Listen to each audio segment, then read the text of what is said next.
ഇന്ന് തന്നെ ഡൗൺലോഡ് ചെയ്യൂ. കാണൂ നിങ്ങളുടെ ഫേവറേറ്റ് ഷോസ്. എടേ, ഞാനും നീയും തമ്മിലുള്ള സൗന്ദര്യ പിണക്കങ്ങളൊക്കെ ഇവിടെ. ഞാനും നിങ്ങൾ തമ്മിൽ സൗന്ദര്യ പിണക്കുണ്ടെന്ന് ആര് പറഞ്ഞു?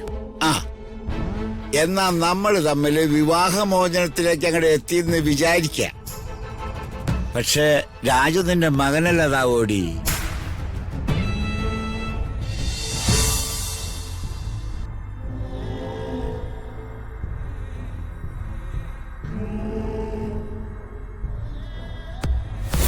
എന്നാ യോഗ്യതയുള്ള നിന്റെ അമ്മയോട് പോയി ചോദിക്കടാ,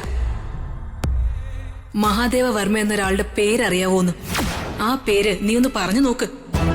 അപ്പോ നിന്റെ അമ്മ ഒരു ഉത്തരം തരും. ആ മറുപടിയുമായി നീ എന്റെ അടുത്തേക്ക് വാ.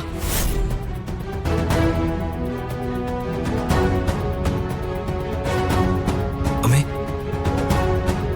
അമ്മായി പറഞ്ഞ മഹാദേവ വർമ്മ ഇതാണോ?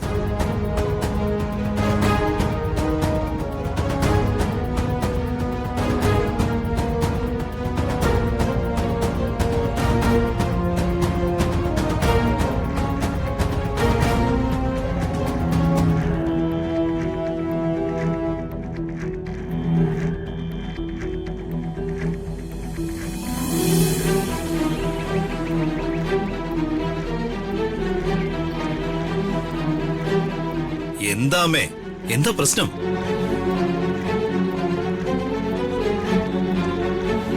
സൂര്യമംഗലം തറവാട്ടിലേക്ക് പോകാൻ എനിക്ക് പേടിയുണ്ട് മോനെ. എന്തെന്നില്ലാത്തൊരു പേടി. അമ്മ എന്തിനാ ഇങ്ങനെ പേടിക്കുന്നേ? അമ്മ അവിടുന്ന് വല്ലതും കട്ടോണ്ട് വന്നിട്ടുണ്ടോ? എന്താ അമ്മേ? മോനെ, അതൊക്കെ ഒരു പഴയ കഥയാ. എന്നോട് പറയാൻ പേടിയുണ്ടെങ്കിൽ പറയണ്ട. അങ്ങോട്ട് പോവാൻ പേടിയുണ്ടെങ്കിൽ പോവുകയും വേണ്ട. പ്രശ്നം തീർന്നില്ലേ? അതല്ലടാ, പേടിയുണ്ടെങ്കിലും എനിക്കവിടെ പോയേ പറ്റൂ. അവിടെ ചെന്നാ ഋതിക പലതും അറിയും. അവള് ചിലതൊന്നും അറിയാൻ പാടില്ല. അവള് കഥകളൊക്കെ അറിയുന്നതിന് മുൻപ് എന്തെങ്കിലും ഒരു കാരണം ഉണ്ടാക്കി അവളെ അവിടുന്ന് തിരിച്ചു കൊണ്ടുവരണം. ഋതിക മാത്രമല്ല, രാജുവും ഒന്നും അറിയാൻ പാടില്ല. അതെ, വലിയ ആപത്താ. പോകാതിരിക്കാൻ ഒരു കാരണവശാലും എനിക്ക് പറ്റില്ല. ഞാൻ ഒത്തിരി വട്ടം ആലോചിച്ചു. ആ സരസ്വതിയുടെ ഉള്ളിൽ മറ്റെന്തെങ്കിലും ഉദ്ദേശം ഉണ്ടോന്ന് കൂടി അറിയണം. എന്തും വരട്ടെ, ഞാൻ എന്തായാലും അവരുടെ കൂടെ പോവാൻ തന്നെ തീരുമാനിച്ചു. അമ്മയുടെയും ഭയവും പരിഭ്രമവും കണ്ടിട്ട് എനിക്ക് പേടിയാവുക. കുഴപ്പം വല്ലതും ഉണ്ടെങ്കിൽ അമ്മ പോണ്ട. ജയിച്ച് കയറിയവളാടാ ഞാൻ. ഇനിയങ്ങോട്ടെ തോൽക്കാൻ തയ്യാറല്ല. തോൽവിയേക്കാൾ ഭേദം മരണോ?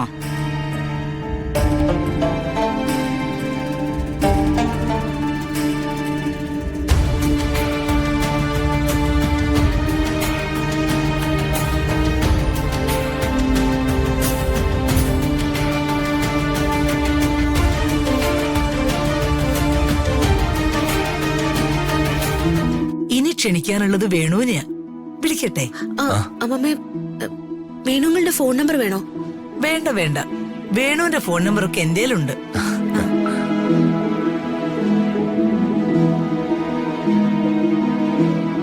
എടാ, ഞാൻ പറയുന്ന കാര്യങ്ങൾ ഇനിയെങ്കിലും നീ ഒന്ന് കേക്ക്. ഹലോ, ഞാനാ വേണു, സൂര്യമംഗലത്തുനിന്ന് സരസ്വതി. ആ, സരസ്വതി മാഡം. ആ, പറയൂ മാഡം. നാളെ അദ്ദേഹത്തിന്റെ ജന്മശതാബ്ദിയാ.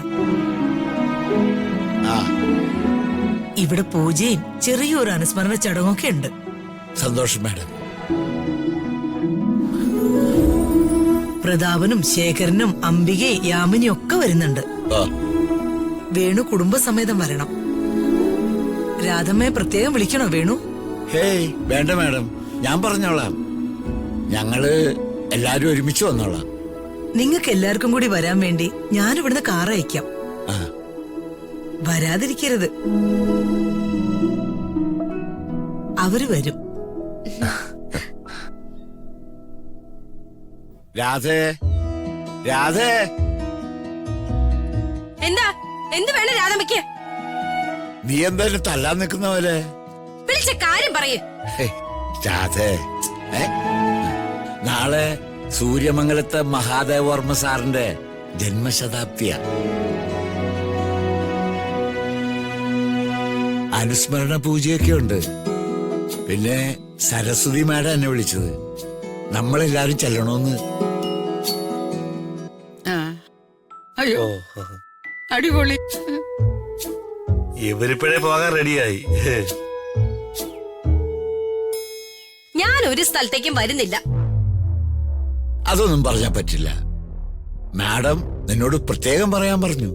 ഞാൻ വരുന്നില്ലെന്ന് പറഞ്ഞില്ലേ? എടേ, ഞാനും നീയും തമ്മിലുള്ള സൗന്ദര്യ പിണക്കങ്ങളൊക്കെ ഇവിടെ. ഞാനും നിങ്ങളെ തമ്മിൽ സൗന്ദര്യപ്പിണക്കുണ്ടെന്ന് ആര് പറഞ്ഞു? ആ, എന്നാ നമ്മൾ തമ്മിൽ വിവാഹമോചനത്തിലേക്ക് അങ്ങോട്ട് എത്തിയെന്ന് വിചാരിക്ക. പക്ഷെ രാജു നിന്റെ മകനല്ലതാ ഓടി. ആ മകന്റെ ഭാര്യ വീട്ടിൽ വെച്ച് നടക്കുന്ന ചടങ്ങ. കോടീശ്വരിയാണെന്ന ഭാവമൊന്നും അവര് കാണിക്കില്ല. നാളെ അവര് കാറയക്കും. പോയേ പറ്റൂ.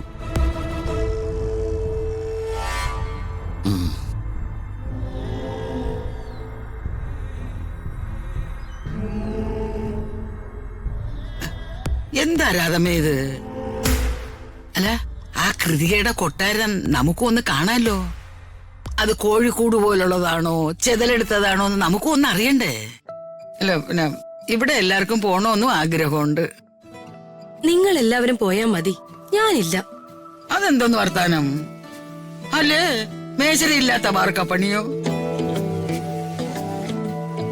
രാധമ്മയല്ലോ ഇവിടുത്തെ കുടുംബവിളക്ക്.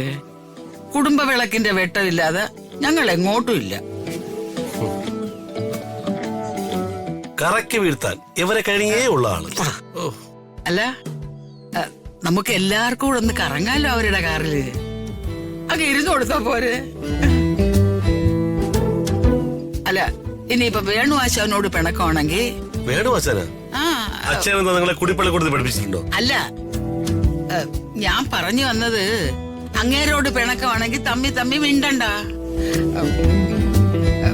നമുക്ക് പോയിട്ട് വരാൻ രാധമ്മേ. കാട്ടുപ്രദേശമാണ്. നല്ല കാര്യം. കടുവയോടും കരടിയോടും ഒക്കെ കുശലം പറഞ്ഞിട്ട് നമുക്ക് കറങ്ങി വരാം. അതൊക്കെ ഒരു ദിവസം. വളരെ കാര്യം. അമ്മ ചിരിച്ചു, അമ്മ ചിരിച്ചു. മഞ്ഞുരുകുന്നു. റെഡിയല്ലേ അമ്മേ? നമുക്ക് പോവാം. അമ്മ സമ്മതിച്ചു. ഞാനേ 2-3 സാരി എടുത്ത് തേച്ച് വെക്കട്ടെ. മരുമോളെ, എന്റെ 2 ജോഡി ഡ്രസ് കൂടെ എടുക്ക്. ഞാൻ വരുന്നു.